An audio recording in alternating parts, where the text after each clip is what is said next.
Hello viewers, welcome to my botanical place. আশা করি আপনারা সবাই ভালো আছেন, আমিও ভালো আছি। এই যে দেখুন, এটা আমার পুনে ভ্যারাইটির লাল কালারের বড় জবা। এই যে আগায় আগায় দেখেন কত কুড়ি ভর্তি, গাছ সুন্দর এবং হেলদি আছে। পাতাগুলি দেখুন কত সবুজ, সতেজ এবং সুন্দর চকচকে পাতা।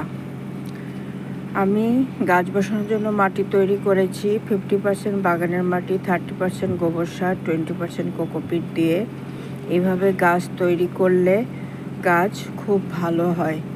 এই যে আমার গাছটি দেখে বুঝতেই পারছেন কত সুন্দর এবং সবুজ সতেজ আছে। এছাড়া আমি সপ্তাহে সপ্তাহে খোল ভেজানো জল দেই লিকুইড সার হিসাবে। এক সপ্তাহে খোল ভেজানো জল, আর এক সপ্তাহে কিচেন ওয়েস্ট ভেজানো জল দেই, আর সপ্তাহে সপ্তাহে নিম তেল স্প্রে করে দেই। ফাঙ্গিসাইডও স্প্রে করি।